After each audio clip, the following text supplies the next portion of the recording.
Après la démission fracassante de l'ambassadeur Daniel Foote, les autorités américaines, le State Department, n'ont pas tardé à nommer deux nouveaux émissaires pour Haïti, messieurs Brian Nichols et Juan Gonzalez, qui eux-mêmes sont immédiatement venus en Haïti et le même jour ont commencé à rencontrer des leaders politiques et des responsables de la société civile. L'un des responsables politiques qui a été invité à cette réunion est avec nous ce soir en visioconférence. Il s'agit de M. Clarence Renoir, coordonnateur général du parti UNIR. Bonsoir, Clarence Renoir. Bonsoir, Serge Kahn. Bonsoir à vos téléspectateurs et téléspectatrices. Bien, donc Clarence, vous faites partie des responsables politiques qui ont été invités à rencontrer messieurs Nichols et Gonzalez. Comment ça s'est passé? En réalité, nous étions 17 à cette invitation et toutes les invitations ont été, je dirais, remplies. Toutes les places ont été remplies à cette invitation et ça s'est bien passé. C'était une atmosphère cordiale, je dirais. De franc-parler surtout aussi entre les Américains, mais aussi du côté des Haïtiens. Et une rencontre quand même assez longue parce que c'est déroulé sur 3 heures d'horloge.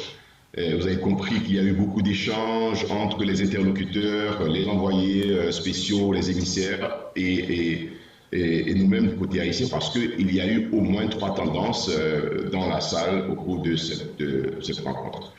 Était-il nécessaire cette rencontre? Je ne sais pas.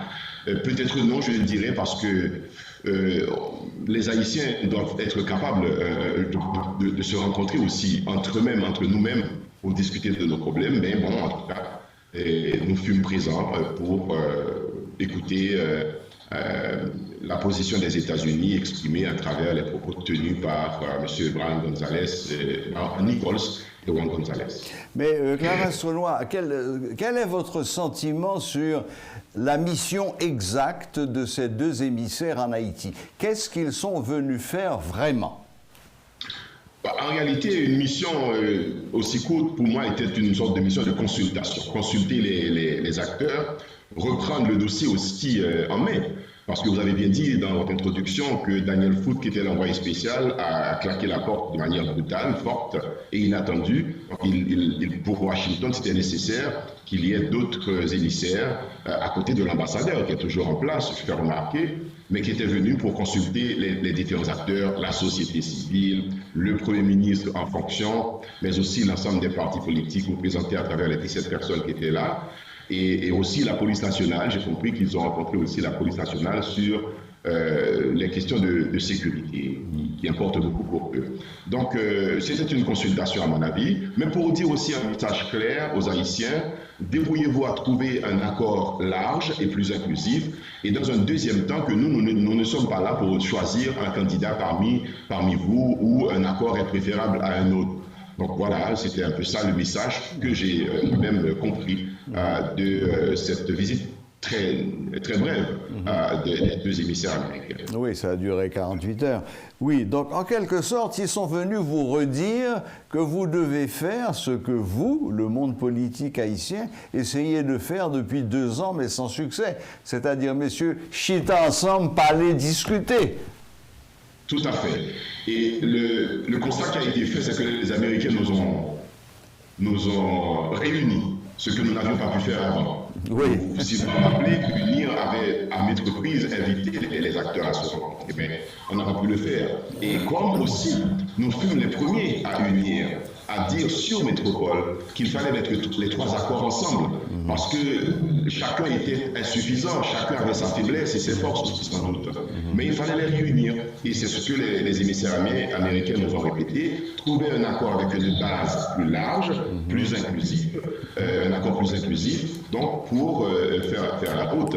Et donc ça, on aurait dû le savoir déjà nous-mêmes, et car il était nécessaire que entre les acteurs politiques haïtiens, entre les acteurs la société civile, il était nécessaire aussi de nous rencontrer entre nous pour discuter dans le calme, sans la pression de la rue, mais pour trouver un accord, ce que les Américains nous demandent. Et ce que nous pouvons constater, c'est que pour le moment, comme il n'y a pas encore cet accord inter-haïtien qui ferait taire les ambitions des uns et les prétentions des autres, c'est le Premier ministre qui est en exercice qui dirige l'État.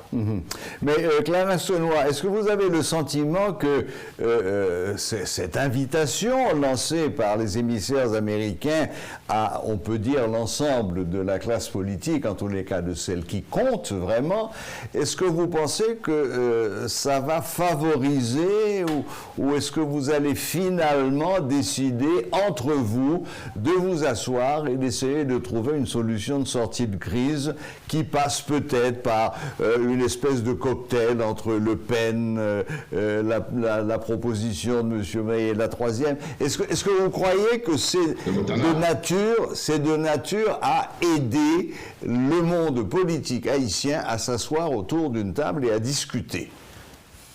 Alors, je vous dirais trois choses, si vous permettez. La première, c'est qu'il y a eu une prise de conscience de cette question-là. Pourquoi les Haïtiens entre eux ne peuvent pas s'asseoir? Et il y a une initiative qui a été prise, je me garde de révéler quoi que ce soit en disant ça, mais il y a une initiative pour faire un suivi de cette rencontre qui a été faite à l'ambassade américaine. La deuxième chose, c'est que nous sommes sortis, pareil qu'à l'arrivée. Nous sommes sortis divisés, chacun est resté dans sa position. Moi, je veux tel accord parce que tel accord offre telle possibilité, etc. Donc ça, c'est un problème aussi. Il va falloir, si nous nous rencontrons ailleurs, il est souhaitable que ça se passe, que chacun puisse mettre de côté son ego personnel ou ses ambitions et ses prétentions pour voir qu'est-ce qui est le mieux pour Haïti. Et ce qui est le mieux pour Haïti, à notre avis, moi-même je parle dans le nom du Parti Unir, ce serait que nous puissions trouver un accord et le signer sans contrepartie, sans condition. C'est-à-dire ne pas exiger d'avoir un poste ministériel ou diriger une direction générale pour signer un accord. Si l'accord est bon pour Haïti, pour amener la stabilité, pour amener la sécurité et favoriser la tenue d'élections démocratiques, sécurisées et inclusives, c'est un bon accord parce que l'État doit être géré, mais pas être géré par des partis politiques, partagés avec des partis politiques. Donc il y a ça. Le troisième point, il y a aussi ce point qu'il fallait entendre que les Américains nous disent, écoutez, débrouillez-vous entre vous, nous n'avons pas de candidat. Si on peut comprendre cette position, même si elle est un petit peu diplomatique, parce que les Américains représentent la grande puissance de la région, et cette grande puissance de la région va toujours avoir envie, la tentation de savoir ce qui se passe à l'intérieur ici. Mais c'est à nous, Haïtiens, de gérer notre situation pour ne pas favoriser l'envoi d'envoyés spéciaux, j'allais dire, mais l'envoi d'émissaires de temps en temps. À chaque fois qu'il y a une crise, il faut envoyer des émissaires pour venir tirer les oreilles des Haïtiens, parler aux Haïtiens et parfois même prendre les décisions à notre place. Aujourd'hui, je crois que cette prise de conscience a traversé un peu la salle pour dire, écoutez, nous devons aussi nous-mêmes faire une tentative de rencontre et nous devons aussi nous-mêmes nous offrir une chance de prendre une décision entre nous Haïtiens. Très bien, Clarence Saunoy. Deux petites questions rapidement pour finir. Vous venez de faire allusion à une initiative pour un suivi. Il s'agit d'une initiative des émissaires américains ou une initiative du côté haïtien?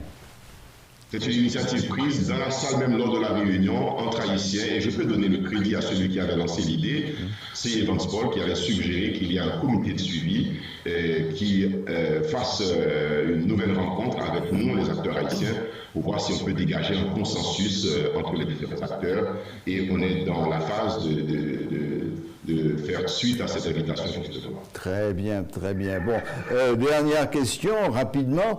Qu'est-ce qui est prévu Est-ce qu'il y a un agenda qui a été mis en place avec les émissaires pour de nouvelles rencontres ou de nouvelles visites qu'ils viendraient faire en Haïti? Je crois que les émissaires prévoient de retourner en Haïti au courant du mois d'octobre. Je n'ai pas de date précise, mais probablement c'est pour un suivi aussi de leur première visite, parce qu'ils sont chargés aujourd'hui du dossier haïtien, même s'il y a une ambassade qui fonctionne ici et qui probablement fait des comptes rendus, fait des rapports sur la situation en Haïti. Nous devons comprendre aussi l'intérêt des États-Unis pour ce qui se passe en Haïti, que ce soit sur le plan de la sécurité, mais aussi sur le plan migratoire. Aujourd'hui, c'est un sujet qui est une épine au pied de l'administration Biden, donc ils ont besoin de voir une administration haïtienne prendre les choses en main et avec un agenda qui prépare la tenue d'élections pour qu'il y ait des autorités légitimes à prendre fonction en Haïti et qui puissent dialoguer avec eux aussi de manière constitutionnelle, légale, entre partenaires. Donc il y a cette assurance aussi que les États-Unis ont donnée que nous allons toujours accompagner Haïti, nous allons toujours aider Haïti, mais les Haïtiens, je peux vous dire que j'ai entendu ça dans la salle, beaucoup ont demandé, ont souhaité qu'il y ait un nouveau deal, un New Deal, un plan Marshall pour Haïti. Parce que, oui, les Américains aident Haïti, mais Haïti est toujours ce pays très pauvre, ce pays avec des difficultés énormes qu'il faut surmonter. Et dans ma voix, j'ai dit à ces émissaires que justement, même après les élections, Haïti aura besoin d'un support financier massif pour pouvoir sortir de l'instabilité et atteindre la stabilité et le développement. Eh bien, c'est parfait. Clarence Saunois, est-ce qu'il y a un dernier mot que vous souhaiteriez ajouter? Le dernier mot, c'est à nous, Haïtiens, de nous prendre en charge. J'ai écrit cette semaine dans un tweet pour dire que nous sommes les médecins, les seuls médecins de nos maux. Donc, nous devons prendre conscience de cela et nous devons faire ce que les Haïtiens aiment dire beaucoup, ce dépassement de soi, cette abnégation.